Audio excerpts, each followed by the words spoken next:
Permasalahan kasus yang melibatkan anak dari Nia Daniati, Olivia Natania, kini telah berada di satu titik yang mana wanita akrab disapa Oi itu kini telah resmi ditetapkan sebagai tersangka dan ditahan. Nia Daniati pun turut menceritakan keluh kesah dirinya saat harus menerima sebuah kenyataan yang mana sang anak, Olivia Natania, kini telah ditetapkan menjadi tersangka dan ditahan. Nia Daniati turut menceritakan kelalaian dirinya yang memaksa sang anak harus rutin melakukan konsultasi ke psikiater. Lantas bagaimanakah curhatan hati dari Nia Daniati yang saat ini harus menerima kenyataan pahit? Telah resmi dijadikan tersangka terkait kasus penipuan seleksi anggota CPNS, kini memaksa Olivia Natania harus bertanggung jawab atas perbuatannya, yang mana dirinya harus merasakan dinginnya jeruji besi. Melihat Oi kini telah menyandang status sebagai tersangka, para pelapor pun kini mengaku sangat prihatin dengan status Olivia Natania yang saat ini telah resmi ditetapkan menjadi tersangka. Turut ikut merasakan apa yang dirasakan oleh Nia Daniati. Sebuah dukungan demi dukungan pun diberikan oleh sang mantan suami Farhad Abbas yang meminta agar mantan istrinya itu tetap tegar dan tabah dalam menjalani sebuah cobaan. Lalu langkah seperti apa yang akan dilakukan Farhad Abbas untuk membela Olivia Natania? Saksikan selengkapnya hanya di Cumi Cam In-Depth berikut ini. Hai Cumi Lovers, bersama Cumi Cam In-Depth, kami sajikan kabar lengkap, mendalam, dan akurat dari narasumber terpercaya. Dan jangan lupa untuk like, subscribe, dan juga share channel YouTube ini.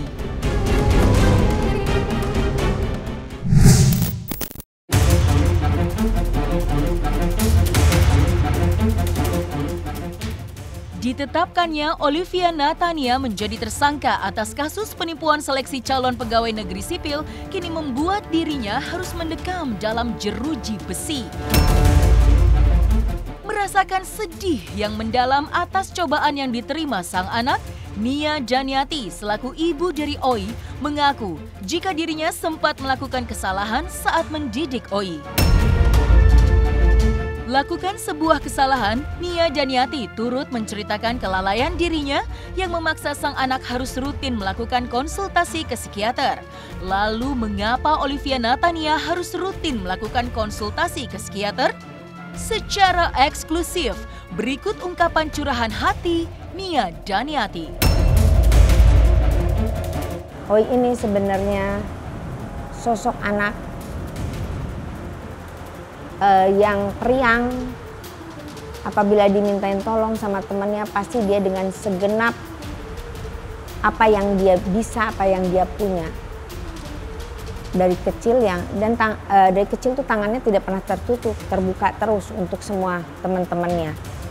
Tapi seingat saya waktu kecil, Oi ini pernah kebentur besi di bagian kepalanya. Dan itu saya anggap dia nangis menjerit-jerit, saya abaikan. Sehingga pada umur 7 tahun dia kejang-kejang, akhirnya harus di CT scan dengan masuk ke tabung itu dan dia harus minum obat selama 6 tahun. Karena ada penggumpalan darah di kepalanya. Itu saya menganggap itu biasa saja gitu loh. Oh ada pengobatan dari dokter ya sudah gitu. Dan bahkan karena ada kejadian seperti ini, saya baru tersadar oh mungkin harus konsultasi dengan dokter psikiater atau psikolog. Dan memang menurut dokter memang harus diterapi terus. Saya lupa jenisnya apa, tapi yang saya tahu itu karena memang selama begitu ada kejadian ini sebelum itu berapa bulan ke belakang, memang selalu konsultasi dengan psikiater dan sebetulnya harus dirawat.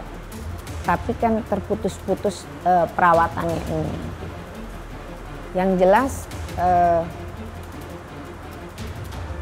ya sebagai orang tua bingung lah, bingung, sedih, bercampur aduk, nggak tahu apa yang harus dilakukan. Tapi tentunya saya memohon sama Yang Maha Kuasa, karena manusia kan hanya menjalankan. Anak saya juga kan hanya titipan, semuanya. Yang memberikan semua ke dunia ini ya Yang Maha Kuasa, Allah Yang Maha Kuasa. Ya saya bergantung lagi, saya kembalikan sama Allah. Tentunya ya dari kecil juga saya selalu melindungi anak-anak saya. Jangankan anak, keponakan pun saya mengurusnya gitu. Apalagi darah daging saya sendiri. Dan mungkin dalam hal ini juga ada kekurangan saya dalam mendidik anak saat dia pertumbuhan. Di pertumbuhan saya kurang perhatian karena saat itu ritme kerja saya full dan mungkin itu berdampak ya biar bagaimana itu menjadi pemikiran saya dan perasaan saya saat ini. Tapi bagaimanapun itu ya tentunya sebagai orang tua ingin yang terbaik buat anak. Saya hanya bisa saat ini mengikuti berjalannya penyidikan kasus ini dan tentunya berdoa. Berdoa semoga ya apapun itu tentunya sebagai orang tua doakan yang baik-baik dan menyemangati. Sedikit banyaknya pasti mungkin saya mengingat masa lalu lagi ya. Pasti ada, oh ini loh namanya manusia, saya juga tidak luput dari kekurangan sebagai seorang ibu.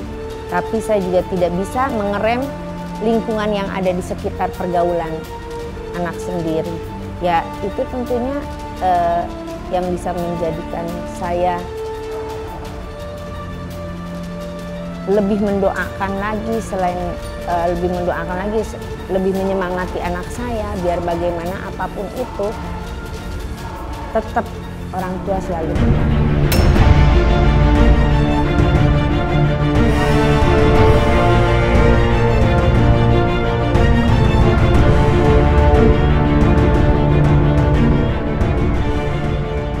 Syok dan merasa terkejut atas cobaan yang menimpa sang anak, Nia Janiati selaku orang tua dari Olivia Natania pun juga turut menceritakan betapa kaget dirinya saat mendengar sang anak yang telah resmi ditetapkan sebagai tersangka. Selain itu, Nia Janiati pun juga ungkap jika dirinya sempat merasakan dilema saat ditanya oleh sang cucu terkait keberadaan Olivia Natania saat ini. Tentunya awalnya begitu mendengar, sebagai seorang ibu pastinya saya kaget. Tapi saya kan tidak bisa apa-apa, hanya bisa menyemangati dan mendoakan. Saya rasa semua ibu pasti merasakan hal yang sama seperti saya apabila anaknya terkena masalah. Saya melihatnya tentunya prihatin, merasa sedih, tapi saya tidak bisa apa-apa. Ya saya hanya bisa mendoakan anak saya, menyemangati. Sampai saat ini saya belum berkomunikasi. Karena katanya kan tidak boleh pegang handphone. Dan alat komunikasi saat ini belum boleh. Tentunya yang tambah bikin saya sedih adalah cucu saya. Karena menanyakan mamanya kemana. Itu yang membuat 2 kali lah saya merasa terpukul. Memang agak dilema juga ya. Bingung dan segala macam ada bertumpuk pada pikiran saya, perasaan saya. Saya hanya bilangnya mamahnya lagi keluar kota. Kalau dia nanya pulang kapan, belum tahu. Pulangnya kapan, belum ada kabar, itu aja. Karena masih kecil, saya takutnya nanti rewel. Jadi saya menjaga perasaan cucu saya juga. Kemarin mereka masih tidur barengan. Terus udah Oi juga cium kaki saya sebelum berangkat. Terus cuci kaki saya dan minum air kaki saya, dia minta maaf sama saya. Tapi saya saat itu tentunya tidak berpikir Oi akan nggak pulang. Saya cuma semangati. Kebetulan kan kondisinya juga Oi itu lagi perawatan sebetulnya, masih minum obat. Ya bercampur perasaan saya sama pikiran, bercampur aduk.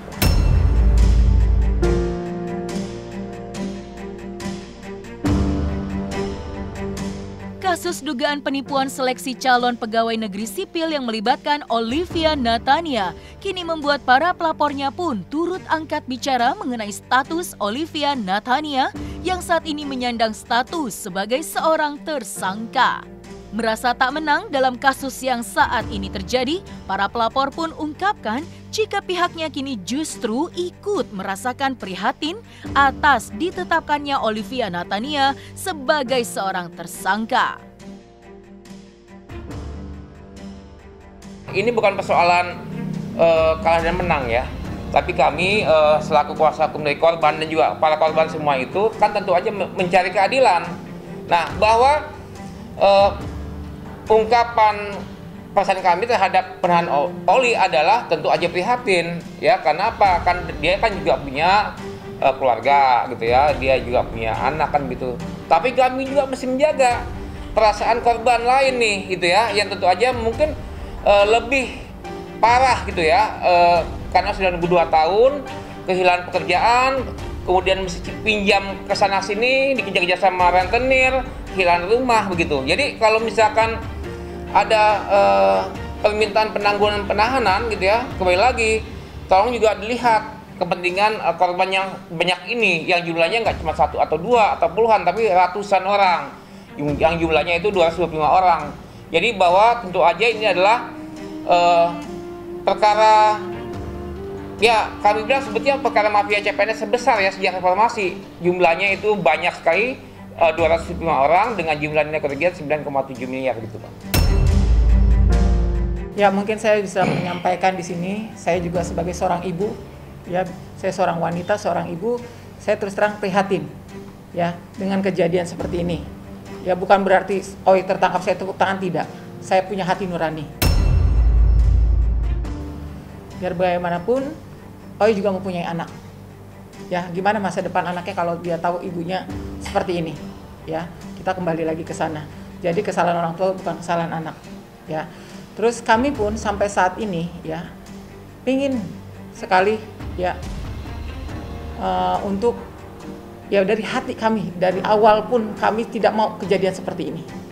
Dari awal saya sudah 3 bulan sebelumnya, yaitu dari Juni, Juli, Agustus ya menempuh untuk jalan damai.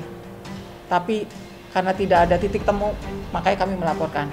Nah tentang proses selanjutnya ya kami serahkan kepada kepolisian. Itu saja. Apa yang terbaik ya yang memang harus Oi terima adalah semuanya itu mungkin dampak dari semua yang dia lakukan, ya saya kembalikan lagi kepada kepolisian dan mempercayai 100% kepada kepolisian untuk memprosesnya. Yang pasti kami menyampaikan apresiasi ya atas kerjanya pihak kepolisian yang cepat, tepat dan berimbang ya dalam menangani perkara ini. Begitu. Nah, terhadap penahanan Olivia tentu saja di sini bukan soal kalah menang ya. Karena kami di sini itu mengejar keadilan untuk para korban yang jumlahnya cukup banyak. Yang jumlahnya itu 225 orang dengan nilai kerugian 9,7 miliar, begitu. Nah, artinya bahwa kami percaya bahwa dengan pihak kepolisian yang sudah melakukan tugas dengan baik, dan selanjutnya kami serahkan prosesnya ke pihak kepolisian untuk mungkin setelah ini adalah tahap keduanya begitu. Sudah tidak dilakukan ya, tetapi kan tetap membekas ya untuk para korban, sehingga banyak korban yang tadinya mau memberikan kesaksian atau keterangan di pihak di kepolisian kemudian menunda gitu ya untuk memberikan keterangan itu. Nah, hanya ada beberapa korban ya yang korban langsung yang berani memberikan keterangan di pihak kepolisian, termasuk diantaranya ini saya sebut aja Mawar ya, yang sudah diperiksa oleh pihak kepolisian, yang memberikan keterangan secara jelas bahwa bertemu dengan Olivia, terwujud dengan iming-iming Olivia yang menjamin bisa lolos dengan jalur prestasi sebagai CPNS begitu. Kemarin pihak kepolisian sudah menyampaikan pada 4 tersangka baru. Keempatnya adalah dari kubunya Olivia, gitu kan. Tentu saja kami belum mengetahui ya keempatnya itu apakah benar sebagaimana yang kami duga gitu ya, atau bukan gitu, karena bisa aja misalkan inisialnya adalah FM gitu ya, FM. Kami tahu sih itu nama itu siapa gitu kan, tapi tetap kami tidak bisa nebak-nebak ya, takut salah begitu. Kami nggak mau melangkah jauh sebelum pihak polisi membuka ya, tapi yang jelas keempatnya adalah kubu dari Olivia.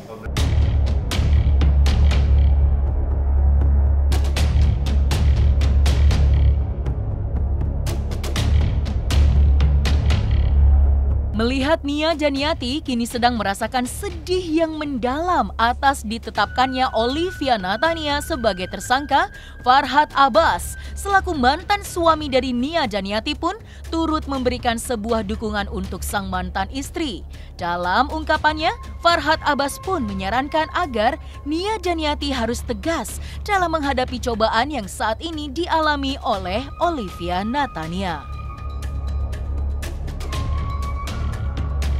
Ya, saya turut prihatin, saya kontak Nia, kamu harus tabah, tegar, kamu sudah melakukan yang terbaik buat anak kamu, ini ada hikmah, jadi dipetik, jadi pelajaran, apa yang ditanam itu yang dipetik. Jadi saya minta Nia untuk tabah, ya dia minta tolong dibantu, usahain anak saya bisa tahanan kota atau tidak ditahan.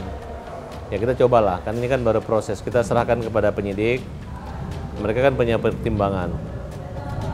Dan juga mungkin agar cepat ya, jangan sampai nanti kalau keluar dipanggil lama ya, lebih baik dipercepat fokus. Nah, kemudian saya katakan ya ini Nia, saya melihat dia adalah mantan saya, dia perempuan, anaknya perempuan juga ya, saya harus membela dia. Salah atau benar saya bela, memang dari awalnya memang Oi tidak terlalu terbuka ya, terutama masalah surat itu kepada kita. Dia mengatakan itu dia nggak tahu apa-apa gitu. Di situ kita merasa tertutupi gitu kasusnya, tapi setelah perkembangan ya kita nggak bisa apa-apa. Saya sampaikan kepada Kiki yang ponakan jadi tersangka, cerita aja, kamu pantas nggak di penjara, yang merasa nggak pantas gitu. Jadi siapa yang lebih pantas, yang menikmati, siapa yang menikmati, yang punya rekening, suaminya, kemudian kemana uangnya, jadi siapa yang menikmati, dia harus bertanggung jawab. Jadi kasihanlah kalau mereka-mereka yang cuman diantar surat, disuruh-suruh, tiba-tiba harus jadi tersangka. Menurut saya itu cukup jadi saksi saja, karena kita juga kalau menghukum orang yang tidak sesuai kesalahannya kan berat juga gitu. Jadi ketika mereka curhat, mereka gak kecewa karena suaminya Oi saat ini tidak ada dan tidak bersama Oi. Justru harusnya dia menunjukkan kalau dia sebagai suami. Saya bilang udahlah, kalau suami yang kayak gitu diamputasi aja, gak ada gunanya dibela, sampaikan aja secara terbuka berapa yang dia terima. Selama ini kan pesta kawin juga uangnya dari mana? Ya kalau mereka tidak pernah punya uang dan uang nikmati, ya udah sama-sama aja menikmati, sehingga bisa dibagi berapa atau bagi rata. Namanya juga udah suami istri kan, kira-kira seperti itu.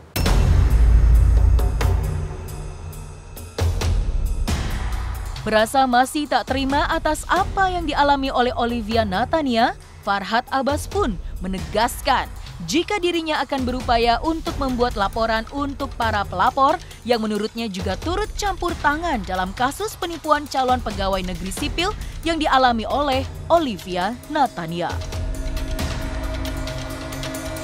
Cuman hanya saya agak mengganjal itu adalah peran daripada beberapa orang yang jadi pelapor, tapi harusnya mereka. Mungkin dalam waktu dekat kita akan buat laporan kepada inspektorat maupun kepala dinas pendidikan bahwa ada seorang guru melakukan upaya pengumpulan uang dana untuk penyuapan, dan saya merasa orang-orang yang menyuap itu harusnya dipidana semua. Karena mereka bukan menipu, karena kalau menipu kan paling 1 juta 2 juta, ini kan jumlah yang banyak, berarti mereka rasa keinginan untuk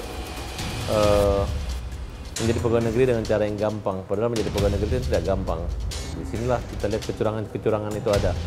Ya boleh saya katakan ini kayak maling teriak maling lah gitu. Bukan saya menakut-nakuti, tapi mereka tuh harus takut. Dan saya rasa tuntaskan persoalan begini supaya nanti orang nggak ada lagi atau yang ditipu, nggak ada lagi orang yang mau membayar-bayar menjadi pegawai negeri. Kalau tidak, yang nggak dikenain semua ya susah. Dia terlibat, dia harus dihukum. Boleh saat ini dia melaporkan surat, tapi harusnya pihak penyidik maupun membuat satu perindik baru yang dimana mereka itu dikena juga bersama-sama gitu. Jangan hanya pasal pemalsuan surat, tapi ini suap penyuap dan ini adalah kasus korupsi. Jadi kalau mereka dikena sama-sama ya udah.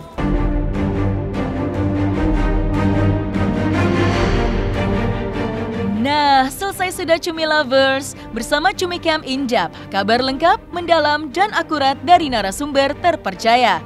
Dan jangan lupa untuk like, subscribe, dan juga share channel YouTube Cumi Cumi.